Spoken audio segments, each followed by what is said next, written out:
Hedge funds own a large portion of the world's companies and property, but compared to banks, corporations, and politicians, they just don't get as much attention. This is because people don't realize when they're interacting with hedge funds, and their work is a lot more mysterious. When you get an overdraft fee, you know who to blame. It's the bank. But it's not so obvious that hedge funds are driving the price of housing, influencing corporate governance, and buying politicians, even though all this is done way out in the open. So let's look at some of the evidence today. There are many problems in the modern housing market, but the biggest one for Americans tends to be the price. Prices rose 40% from the start of the pandemic. In the final quarter of 2022, the typical U.S. home sold for a record-shattering $468,000. That's unaffordable for most Americans, leaving them to rent. The housing costs are completely out of line with wages. Some members of Congress believe Wall Street is a part of the problem. What's outrageous is your tax dollars are helping Wall Street buy up single-family homes. You're subsidizing Wall Street. Massive private equity firms like Blackstone and Pradium Partners have backed a relatively new breed of homeowner, the corporation.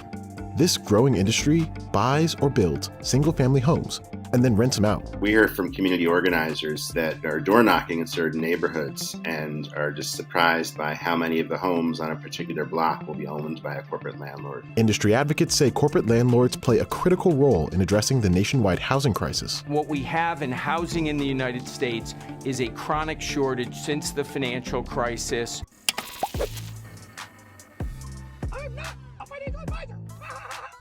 Welcome to the channel. I'm your host, BitBoy, and today we are getting deep. If you want to improve your political, financial, and historical IQs, then make sure to watch this entire video. Hedge funds are extremely powerful, and they're an important part of the web of corruption that I've been talking about in this video series. Today, we're going to be taking a look at the role that hedge funds have in the economy with an examination of the most powerful hedge fund out there, BlackRock. BlackRock has only been around since 1996, but it has grown much larger than its older and more established competitors, and now owns many of the big names on Wall Street, including Merrill Lynch and Barclays Global Investors. The reach of this firm extends far beyond their own business as well. BlackRock now holds a 5% or greater stake in more than 97% of the S&P 500 company, which earns significant capital gains, but more importantly, it gives them voting rights as shareholders. This is the key, which allows them to influence how companies are managed and how they do business. This means that they have a stake in almost every major company on the stock market. BlackRock entirely dominates the market for ETFs as well, accounting for more than 36% of the entire ETF market.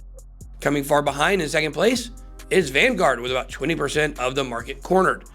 There are other layers to this though, because most of the money and assets floating around in BlackRock are not owned by the company or the executives. In fact, BlackRock only owns a 6.46% stake in its own company, while Vanguard, a much older company, has a stake of 8.87%, meaning that Vanguard owns more of BlackRock than BlackRock does. So in a way, BlackRock has started to act as a facilitator or vehicle for other hedge funds and financial institutions. That's why they've gotten so big in such a short amount of time. They really understand how power works. When you think about BlackRock, you shouldn't think of them as an individual firm, but kind of as an injustice league for the financial sector. Now they're getting into crypto too. It was recently reported that BlackRock's Bitcoin holdings are now over $21 billion. I got mixed feelings about this one because BlackRock is pumping our bags and they're going to help bring real world assets into the mainstream, but I definitely worry that they will create some of the same problems in crypto that they've created in traditional finance. Everywhere they go, there they are. The rise to the top would not have been possible without a cozy relationship with regulators in Washington, D.C. BlackRock is notorious for exploiting the regulatory revolving door strategy that I covered in depth in both of my books. This is where key figures move between head positions in government and industry to ensure that the businesses they're connected to have an edge in the market. This goes both ways. Sometimes regulators are essentially bribed with promises of big salaries and future positions when leaving office in exchange for special treatment. Bribes. In other cases, top executives become government officials and then use their new positions to help out their buddies in the businesses that they still personally own stock in. This is why we should never forget that Dirty Gary Gensler went straight from the boardroom at Goldman Sachs into the position of a regulator at the SEC. BlackRock has been especially successful with this strategy, staffing itself with former Washington players and moving many of its own executives into government roles. The firm has also had a direct line to the Treasury Department and maintained almost daily phone calls since the days of the Bush administration. Under the current administration, 2 former BlackRock executives have secured top economic positions. Former BlackRock investment executive Brian Dees is now in charge of the National Economic Council, and Wally Adeyemo, a former chief of staff at BlackRock, is now a top official at the Treasury Department.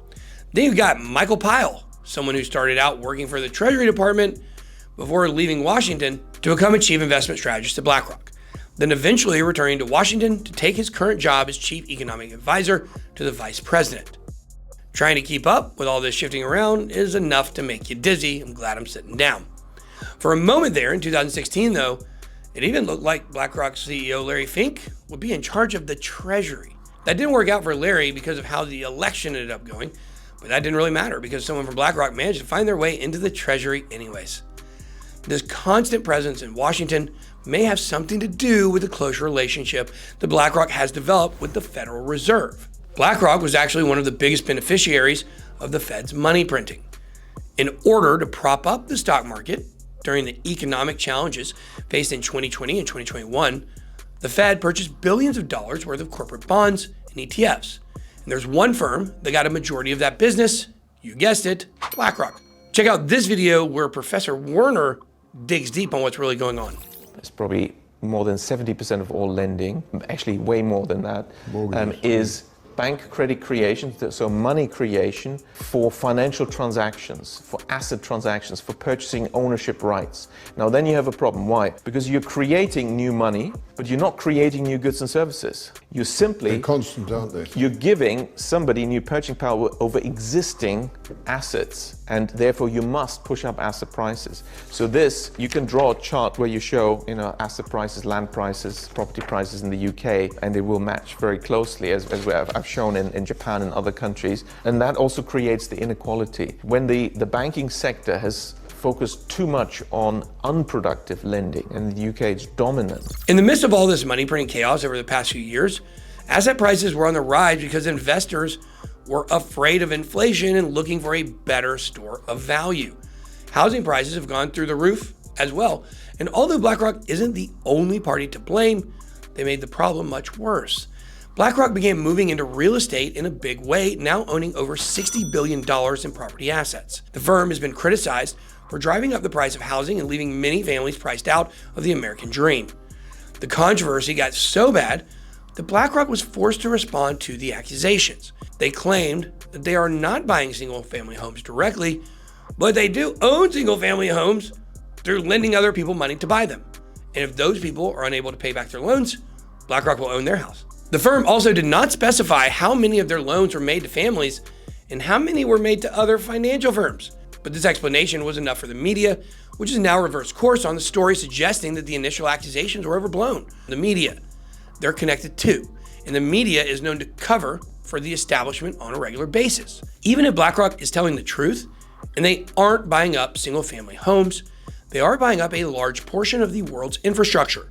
This year, BlackRock acquired Global Infrastructure Partners, one of the biggest infrastructure companies in the world. In this clip, Ben Norton of the Geopolitical Economy Report explains how it works. Now, in this fact sheet published by the Biden White House, they note the PGI is working with BlackRock chairman and CEO Larry Fink, a billionaire, in order to mobilize private capital for projects. And the Biden White House noted that the G7 is doing this in collaboration with Global Infrastructure Partners, GIP, and BlackRock in Brookfield, and they are investing $4 billion in capital toward infrastructure projects in alignment with the PGI's priorities. What is Global Infrastructure Partners? It's just BlackRock. It's a property of BlackRock. At the beginning of 2024, BlackRock announced that it had purchased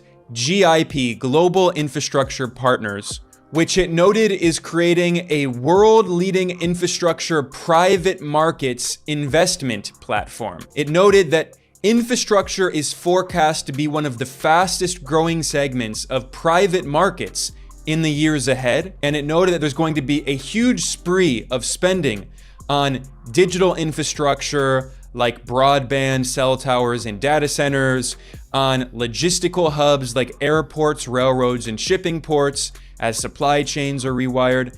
And with the movement toward decarbonization and energy security, BlackRock is going to be investing in more and more infrastructure to extract rent from average working people to make the rich even richer. Despite its tight control of financial markets and heavy influence in politics, BlackRock has managed to maintain a surprisingly good reputation. In fact, BlackRock has recently begun virtue signaling as an environmental activist organization, despite investing in the industries they are calling to regulate. This effort is called ESG, which rates the environmental, social, and governmental impacts the different companies have. BlackRock themselves still invests in oil companies and minerals and mines that are known to damage local ecosystems. So it's probably just a tool that's used for control, similar to how social credit scores work for individuals in places like China, soon here. As I covered in my video on corporations, they can get very corrupt and cause a lot of trouble. So at face value, putting some restrictions on them so they have a better impact on the world seems like common sense. But the governments, hedge funds, and international organizations that are looking to oversee the corporations are just as bad. And they're a part of the same web anyways.